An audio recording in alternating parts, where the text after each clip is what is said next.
oxygen. You need to breathe in order to stay alive. For your body to stay alive, you need oxygen. And everyone in this hall knows that if you are deprived of oxygen, you will only be able to survive for a very short amount of time, and then you will die. Agreed? Now, the heart also needs oxygen. And it's interesting because the trees, what do they give us? They give us oxygen.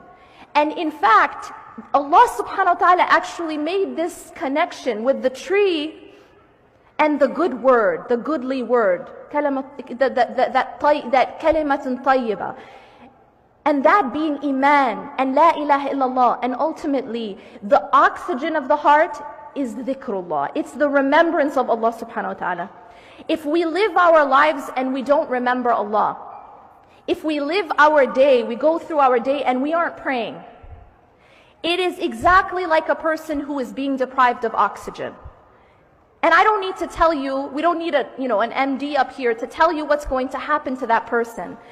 It's obvious. That person who is depriving themselves of oxygen is going to die. And this is the state of those people's hearts who are not praying, or who are abandoning salah, or who are, they're not praying on time, or they don't have a connection with the words of Allah, the book of Allah. Because what they've done is they've deprived their heart of the oxygen, which is the remembrance of Allah. The remembrance of Allah is the oxygen of the heart. And this is just a funny example. You never have a person say, I'm too busy to breathe. Right? You don't have anyone say, I'm in a really important meeting, so I'm going to breathe tonight.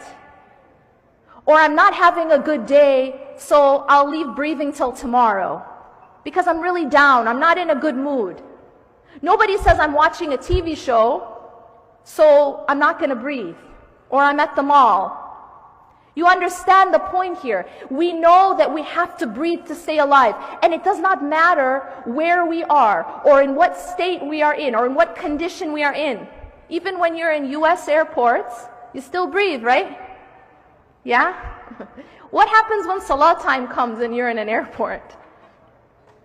Your salah is your oxygen. You cannot think of it as anything less. And if you do, that's why your heart ends up dying. Really, it isn't rocket science. When people want to understand why they're having a spiritual crisis, it really is not complicated. It always goes back to the salah, because the salah is the life of the heart.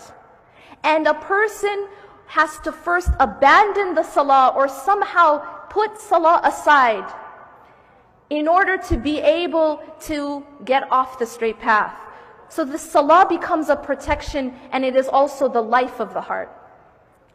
Now, we also know to take care of the body, we need food. We have to feed the heart. What is the food of the heart? It is also the remembrance of Allah.